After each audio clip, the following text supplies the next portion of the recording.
All right, welcome everyone to another episode of Views from the Stands. As always, your host here, Gunner, aka G-Man G Blazin.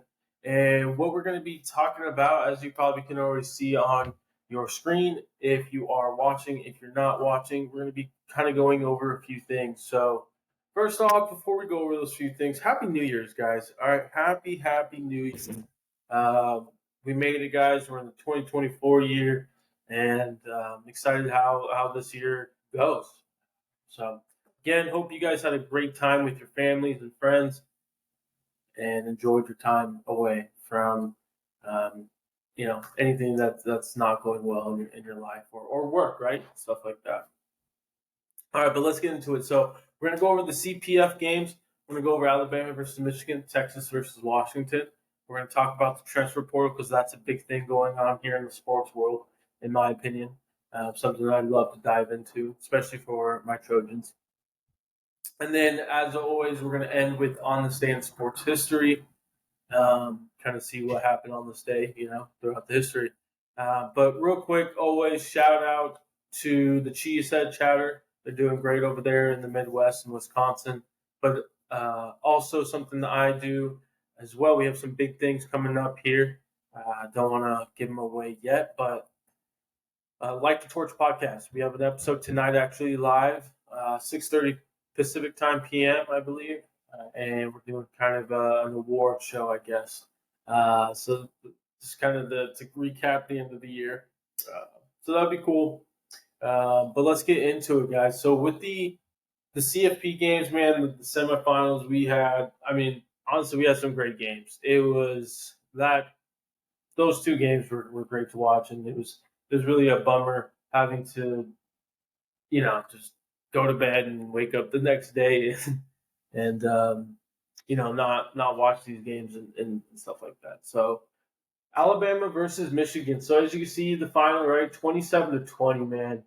And I gotta be honest, I do feel like Alabama kind of gave the game away at the end. It was 2013, about 3 to 4 minutes left of the game, and they basically went like 90 something yards, or basically it was a good long drive. And Michigan scored. They got tied the game. They went to overtime, and they were able to score first, and then the Alabama went for fourth goal. They had a bad snap, which was kind of a theme in this game for most of the game, and they just couldn't get the ball in the end zone, basically, right? So, but I mean, I had I had Alabama win this game. I had Bama in the under, and it was the whole game was it was looking perfect. I felt like Bama was for the most part kind of controlling it.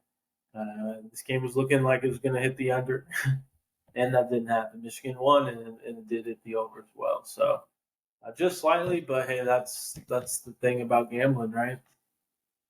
So yeah, I mean, Jalen Milroe from a completion of 10% wasn't too horrible, but didn't throw the ball too far. Like you see, only 116 yards, QBRs 45 and a half.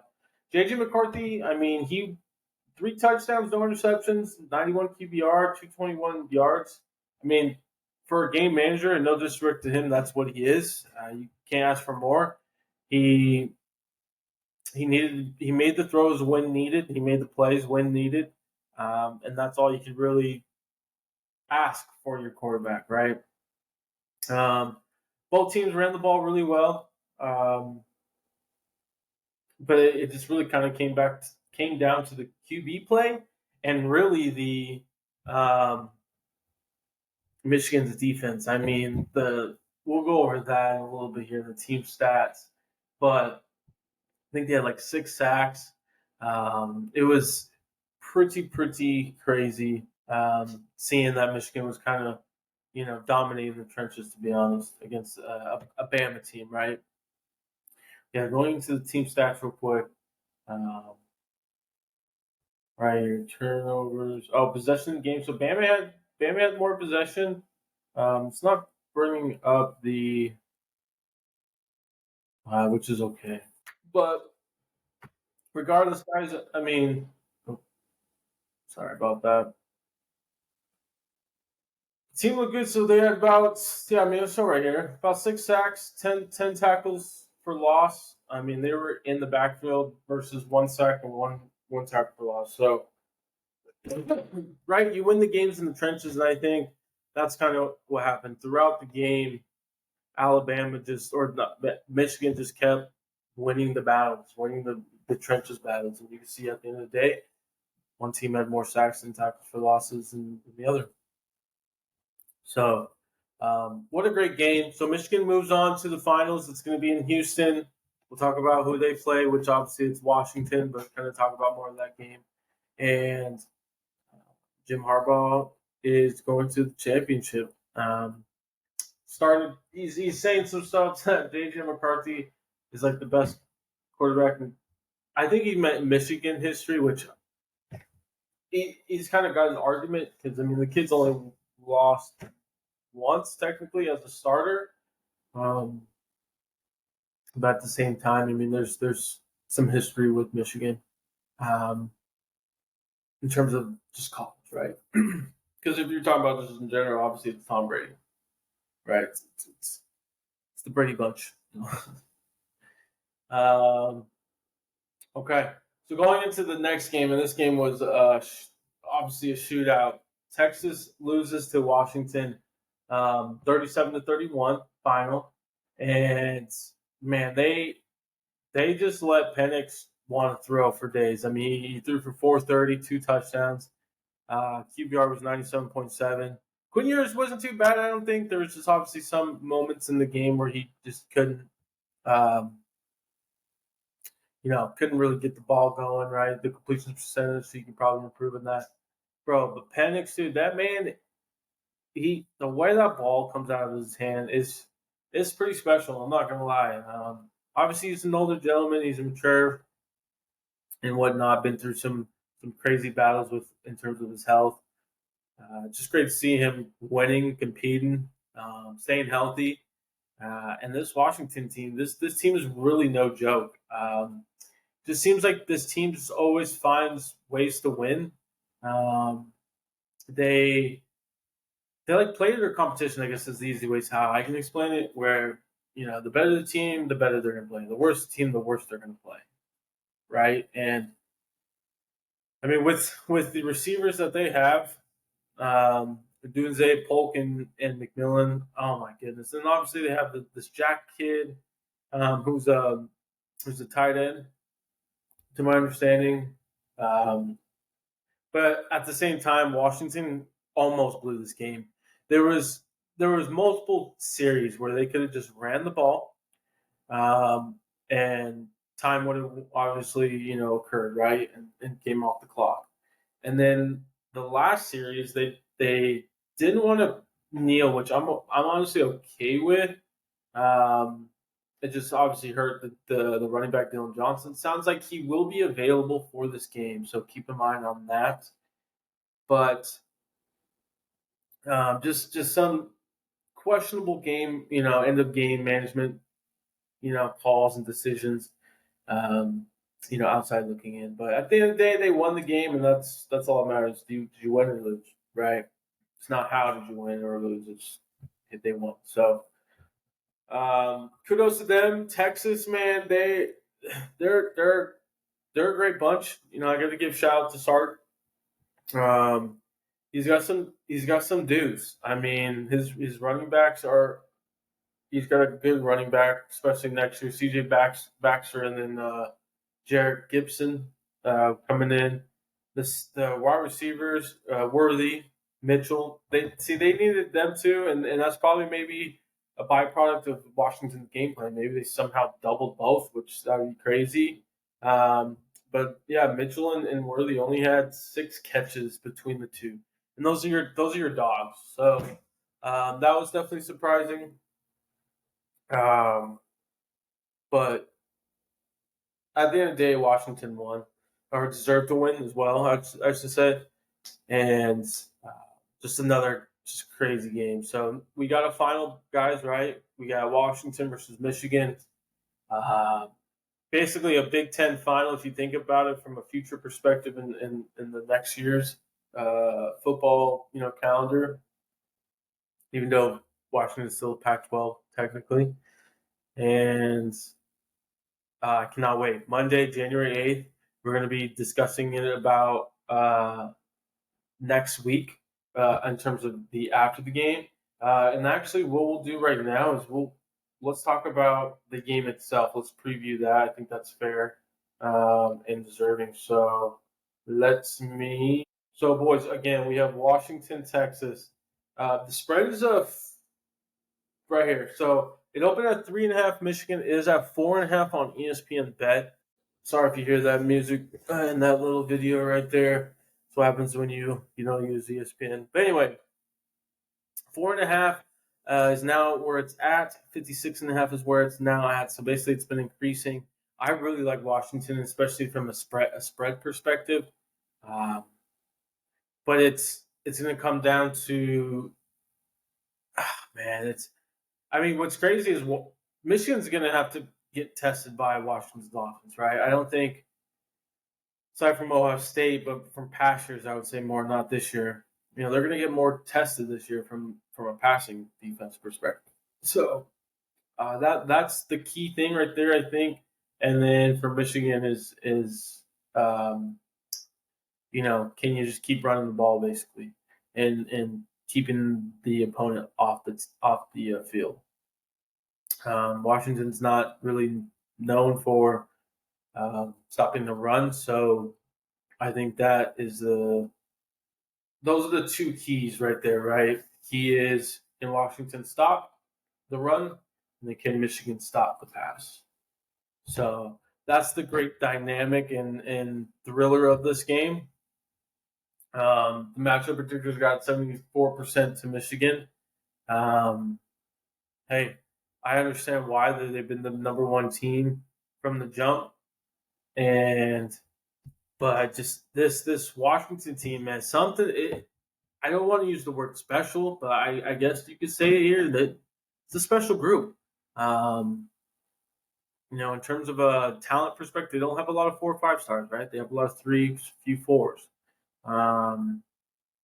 But they got dogs, dude. They got dudes, man. It's great to see, to be honest. This team is something obviously I wish my Trojans would be in, hopefully in the future. Hopefully in the future. But man, I will take the 4.5 Washington, and I will take that over 56.5. I think it is going to be like a 30-27, type of game. I think we're going to see some scoring. I think I'm excited about it. All right, guys, let's get into the portal. So with the portal, guys, a lot of stuff's happening here. So people are still popping in here and there. So if you're first off, if you're a grad transfer, you're a grad, right? You can pop in whenever. Okay, I think that should be self-explanatory. You're a graduate, boom, boom, you can go whenever you want. Okay. For undergrads, normally you cannot, right? Technically, the deadline was January 2nd. Now, if your game, you have a bowl game, let's say on January 1st, you have 5 days after that bowl game to really decide if you want to go in the portal. So technically, that's why you're still seeing some of these people pop in the portal, right? They have that grace period.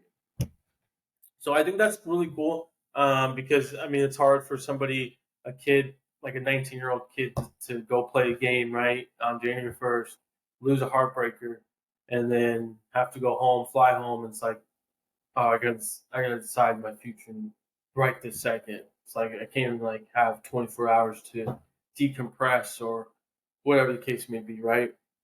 So I definitely think that's a great rule for this transfer portal stuff. But obviously, right, if you played on December 16th in terms of your bowl game, right, 5 days, okay, you really have until January 2nd. So, right, you have more time than these others, but at the same time, they have more, more opportunities at the end of the day than you, right? So, currently, because, they're going in. So, big ones that came in, from a high school perspective rating, Nolan Rucci, 5-star tackle. Looks like he played inside and outside. From my, I guess you say sources or intel from my guys at GZ Chatter, shout out to them again. He just really couldn't, get on the field and then couldn't really keep his weight up.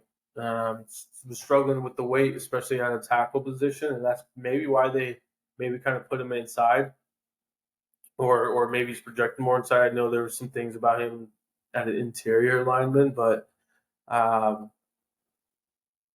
optics is it's a shock, but really, he didn't play much, and the most he played was the bowl game. Another one here, guys, Cole Martin, DB from Oregon. He's leaving, so this was a shock 4-star here in Arizona. Actually, in Chandler, watched him play a couple times. Instincts great, can play safety, DB anywhere. He's an athlete, obviously. He's returning kicks and punts. His dad, to my understanding, is on the Oregon staff. So this is kind of a little bit of a weird one, right? With the dad there, and he's leaving. Maybe he wants to come home closer to Arizona. And if that's their home, I don't know. Sometimes with the kids, no disrespect. But if so, you got ASU in Arizona. So keep an eye on that. But, this kid probably wants to try to find a place sooner rather than later. And Andrus, Seth McClung, wanted to mention this. The center that was having issues in the game, he hit the portal. Sounds like he is going to be visiting Ohio State, so it sounds like he wants another shot at Michigan. So he's visiting Ohio State this weekend. Then Terrence Ferguson, he's an interior lineman. He's somebody that is, to me, a shock. Somebody I would think, hopefully, maybe my Trojans can, reach out and say, hey, what's up? How you feeling? What's your thoughts? If I understand, if not. Dorian Singer, he popped in back to the portal. At the end of the day, he didn't fit, Lincoln's system. Obviously, him and Caleb didn't really have the greatest chemistry, but he couldn't consistently create separation, more of a 50-50 ball, and that's not kind of for the most part, the offense that we run. So going into the top ones, guys. So that was really the latest. Still, again, people are popping it in here and there. And obviously we'll keep you updated here on views from the stands, with what's going on. But Evan Stewart, he's still out there. He is visiting Oregon this weekend, it sounds like. There might be some SC smoke. I just don't know. People are saying that's what they keep hearing, but we'll see. I don't know. He's obviously, I would like his talent, but I feel like there is some red flags on him, honestly, behind the scenes. So I'm okay if he does not come with us, but he's a dog. Caden Green, tackle, left OU. There was some Oregon smoke, but he ultimately went to Missouri. Nyland Green, this one was, I think, a surprise, at least to me. Georgia DB left, goes to Purdue. So great pickup for Purdue. I think they've got a shutdown corner there. AJ Harris, another DB that left Georgia. So there was some Auburn smoke here a little bit. A little bit of going back to Georgia smoke a little bit, but he's visiting Penn State. So might be solidifying a DB there for Penn State. Nick Scorton left Purdue. He was the Big Ten sack leader. Goes home, closer to home, to Texas A&M. Mentioned these guys before, but Lance Hurd, tackle from LSU. He has entered. This is a big get, in my opinion, for SC. We need a right tackle. We need a tackle. He wants to play right tackle. Hey, come play, man. We offered him in 2022 with the new staff. It was a little late in the process, given the transitional period, but hopefully we can reconnect. Those conversations basically, and get him out for a visit. Hopefully to LA, because that's a big man right there to get.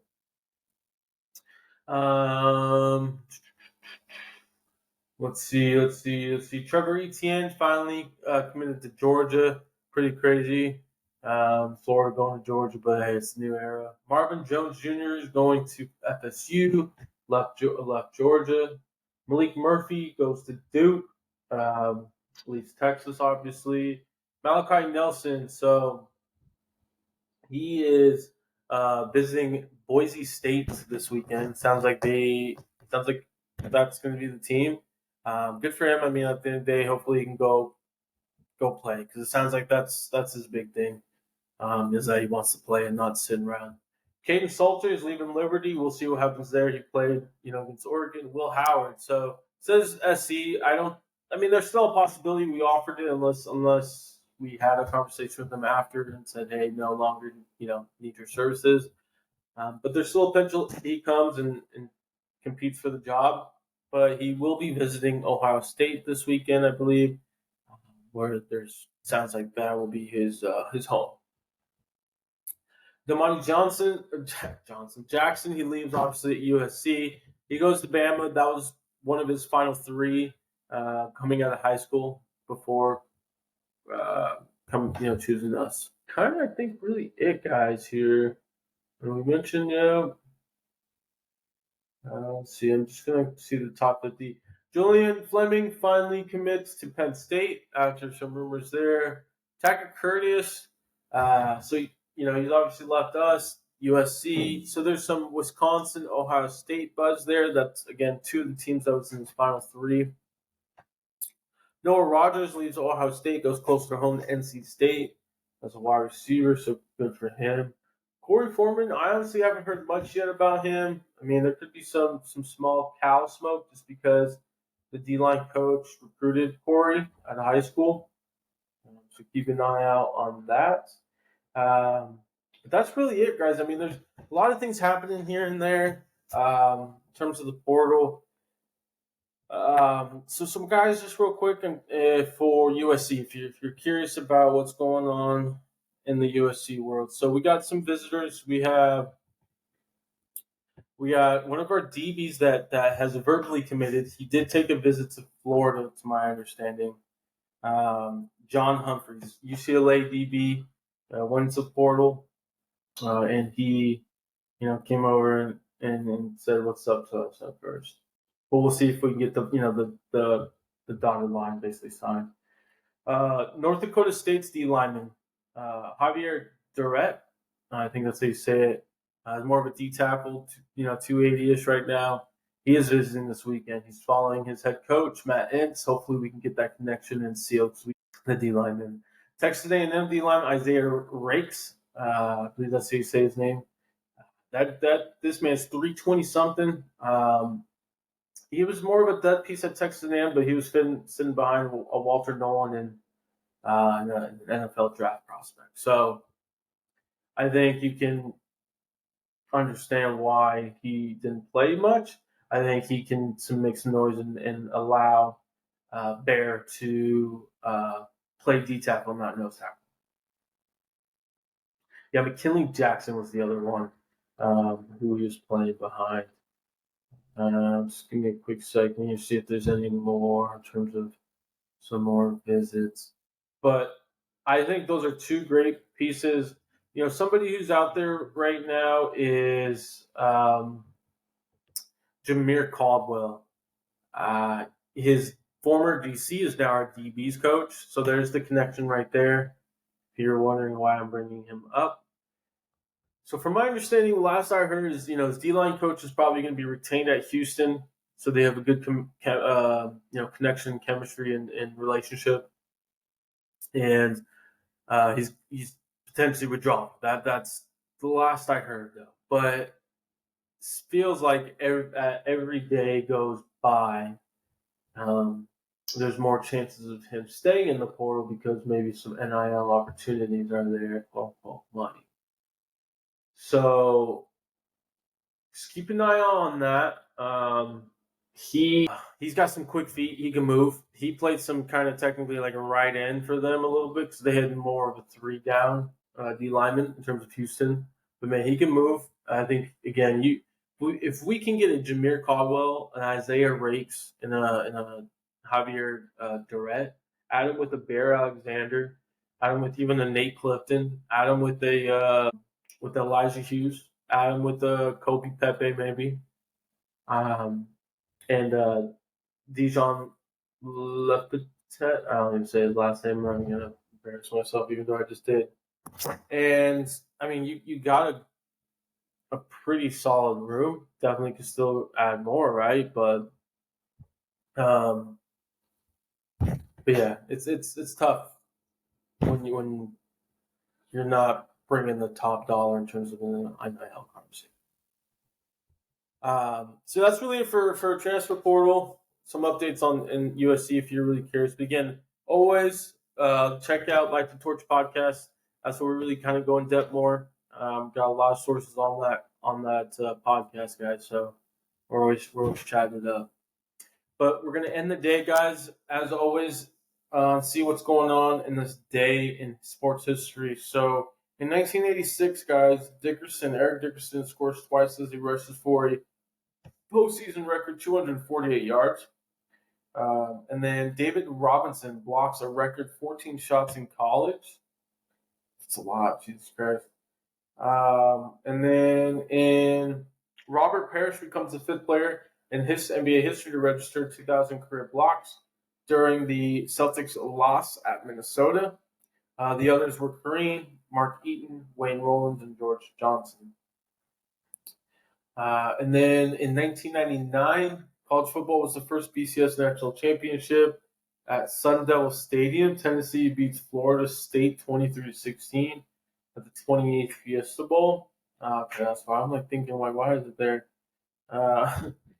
Belichick on this day rejects the New York Jets the day after accepting the coaching position at the Jets. Resigns and moves on to the Patriots. Wow, I need to message my buddy on that. Dude, that's crazy. I'll get to that in a little bit. Mark Johnson purchases the Mavs today. Back in the day, 2000, $285 million, and he just recently sold it for billions of dollars. So he's made a huge ROI return on investment. And in 2000, our second BCS National Championship, Florida State beats Virginia Tech at the 46-29. Jordan scores his 30,000 points as a NBA ball player. We had our sixth BCS National Championship. LSU beats Oklahoma. We also had our seventh. Southern California beats Oklahoma 55-19, which I need to message that too. And then also on this day, it was Texas beats Southern California 41-38, which he was down. Also in 2010, we had the Fiesta Bowl. Boise State beats TCU. Sugar Bowl. Orange Bowl. Jesus Christ.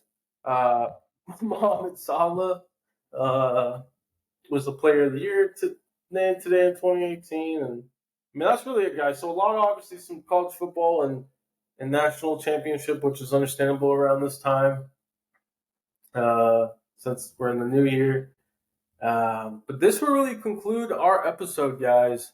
So I appreciate you tuning in, listening, watching if you're watching.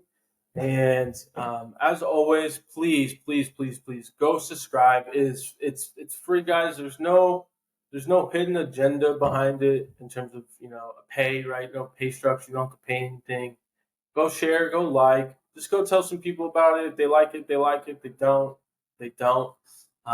It is what it is. We'll definitely find the crowd that wants to listen. So at the end of the day, but as always, Happy New Year again. Enjoy the rest of your day, guys, and your week, and we'll definitely talk next week after the national championship. Peace.